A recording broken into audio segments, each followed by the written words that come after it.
Friends, welcome to tune. நான் உங்களுமா. So இந்த video பதில் நம்ம என்ன பார்க்க போறோம் அப்படின்னா, ரீசனிங் பிவைக்யூ சீரிஸ்ல கிளாஸ் 84 தான் பார்க்க போறோம். ஸோ இதுக்கு முன்னாடி அதில் கிளாஸஸ் இருக்கும், அதை ஃபாலோ பண்ணிக்கோங்க.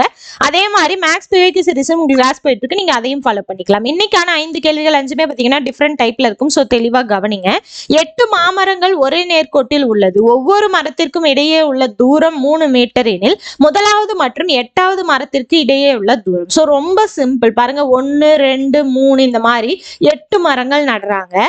இதுக்கு இடையில இருக்கக்கூடிய அந்த டிஸ்டன்ஸ் அப்படிங்கிறது 3 மீட்டர். அதே மாதிரி இதுக்கு இடையில 3 மீட்டர். அப்படியே ஒவ்வொன்றுக்கும் வரும் இல்லையா? சோ இங்க ஃபர்ஸ்ட்ல இருந்து 8வதுக்கு இடையில இருக்கக்கூடிய அந்த டிஸ்டன்ஸ் என்னன்னு கேக்குறாங்க. நம்ம என்ன பண்ணுவோம்?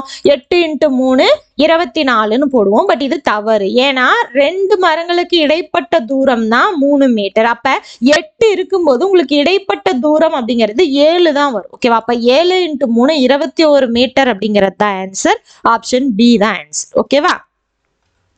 அடுத்து, ஒரு குழுவில் 100 பேர் உள்ளனர். அவர்களின் உயரங்களின் கூட்டு சராசரி 163.8 சென்டிமீட்டர் மற்றும் மாறுபாட்டுக்கெழு 3.2 எனில் அவர்களுடைய உயரங்களின் திட்ட விளக்கம். சோ திட்ட விளக்கம், மாறுபாட்டுக்கெழு, கூட்டு சராசரி இது மூணையும் கலந்து ஒரு ஃபார்முலா இருக்கு. என்ன ஃபார்முலா அப்படின்னா, மாறுபாட்டுக்கெழு ஈக்குவல் டு திட்ட விளக்கம் டிவைடட் பை கூட்டு சராசரி இன்டூ 100. இந்த இடத்துல தெரிஞ்சதை சப்ஸ்டிட்யூட் பண்ணுங்க, தெரியாது கிடைச்சிடும். இந்த 100 அப்படிங்கிறது சதவீதத்தை குறிக்கும், இந்த பேர் கிடையாது. ஓகேவா? சோ இந்த மாறுபாட்டுக்கெழு அப்படிங்கிறது 3.2, சிக்மா நமக்கு தெரியாது, கூட்டு சராசரி 163.8 × 100. சிக்மா மட்டும் இந்த சைடு வச்சுக்கோங்க, மீதி எல்லாம் ஈக்குவேஷன் கிராஸ் பண்ணுங்க. மல்டிப்ளைல இருக்கிறது டிவைடட் பைல வந்துடும், டிவைடட் பைல இருக்கிறது மல்டிப்ளைல போயிடும். ஸோ இதை 100ஆல அதாவது இதை வந்து சால்வ் பண்ணீங்க அப்படின்னா உங்களுக்கு தசமத்தில் எழுதுனீங்கன்னா 1.638ன்னு கிடைக்கும். ஸோ இது ரெண்டையும் பெருக்குனீங்கன்னா 5.2416ன்னு கிடைக்கும். ஓகேவா? ஆனா ஆப்ஷன்ல இரண்டு தசம இடத்திருத்தம் தான் கொடுத்துருக்காங்க. அப்ப 5.24 அப்படிங்கிறது தான் ஆன்சர். ஆப்ஷன் சி தான் ஆன்சர். ஓகேவா? ஒரே ஃபார்முலா தான், ஏதாவது 2 கொடுத்து இன்னொன்னு மீதியை கேட்பாங்க. அது எந்த 2 வேணா கொடுத்து இன்னொன்னு கேட்கலாம். ஓகேவா? அடுத்த கேள்வி பாருங்க. ஒரே சமயத்தில் 3 நாணயங்களை சுண்டும் பொழுது அதிகபட்சமாக ஒரு தலை விழுவதற்கான நிகழ்தகவு. சோ 3 நாணயங்கள் சுன்றாங்க. சோ எத்தனை கிடைக்கும் அப்படின்னா உங்களுக்கு பாருங்க, 3மே ஹெச்சா கிடைக்கலாம், இல்லைன்னா HHTயா கிடைக்கலாம், இல்லைன்னா HTH, இல்ல HTT, THH. ஓகேவா? THH, அடுத்து THT, TTH, TTTன்னு மொத்தம் 8 வாய்ப்புகள் இருக்கு. NF அப்படிங்கிறது 8 வாய்ப்பு. அதிகபட்சமாவே ஒரு தலை தான் இருக்கணும், கம்மிபட்சமா இல்லாமலும் இருக்கலாம். ஓகேவா? சோ இது 3 இருக்கு வராது, இது 2 இருக்கு வராது, இது 2 இருக்கு வராது. இங்க ஒரு தலை இருக்கா, ஒரே ஒரு தலை அதிகமா வரலாம். அப்ப இது 2 இருக்கு வராது. அடுத்து இதுல 1 இருக்கு, இதுல 1 இருக்கு, இதுல இல்ல. ஓகேவா? இல்லைன்னாலும் எடுத்துக்கலாம். அதிகபட்சம்னு கொடுத்துட்டா குறைஞ்சபட்சம் இல்லாததையும் எடுத்துக்கலாம், குறைஞ்சபட்சம் கொடுத்துட்டா அதிகபட்சம் நிறைய இருக்கிறதையும் எடுத்துக்கலாம். சோ எத்தனை வருது? 4 வாய்ப்புகள் வருது, மொத்த வாய்ப்புகள் 8. இதை சிம்பிளிஃபை பண்ணீங்கன்னா 1/2.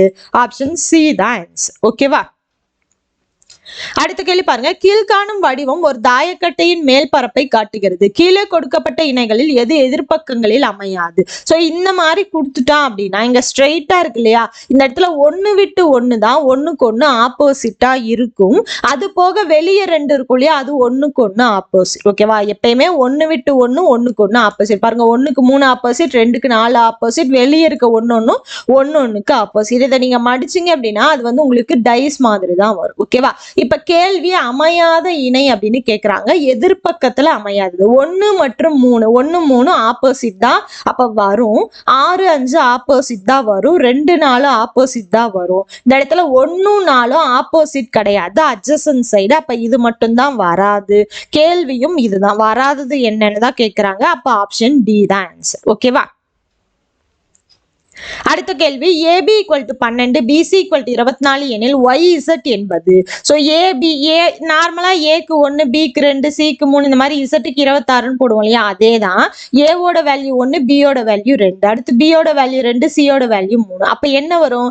ஒய்யோட வேல்யூ ஃபர்ஸ்ட் 25, இசட்டோட வேல்யூ செகண்ட் 26. அப்ப 25 26 அப்படிங்கிறது தான் ஆன்சர். ஆப்ஷன் டி தான் ஆன்சர். ஓகே? ஸோ ரொம்ப சிம்பிளாவும் கேள்விகள் வரும், கொஞ்சம் ட்விஸ்டடாகவும் வரும். ஸோ எல்லா மெத்தட்லையும் எல்லா மாடல்லையும் நீங்க சால்வ் பண்ணி பார்த்துருந்தீங்க அப்படின்னா இது இல்லைன்னா அது அப்படின்னு உங்களால அடுத்தடுத்து சாய்ஸ் எடுத்து பண்ண முடியும். சீக்கிரமா உங்களால ரீசனிங் சம்மா அட்டன் பண்ண முடியும். ஓகேவா? ஸோ இதோட பாத்தீங்க அப்படின்னா இன்னைக்கான 5 கேள்விகள் முடிஞ்சது. கண்டிப்பா உங்களுக்கு யூஸ்ஃபுல்லா இருந்திருக்கும். எந்த அளவுக்கு யூஸ்ஃபுல்லா இருந்ததுன்னு சொல்லிட்டு கமெண்ட் பாக்ஸ்ல கமெண்ட் பண்ணுங்க, லைக் பண்ணுங்க, உங்களோட ஃப்ரெண்ட்ஸுக்கும் ஷேர் பண்ணுங்க. நம்ம அடுத்த கிளாஸ்ல பார்க்கலாம். தேங்க்யூ.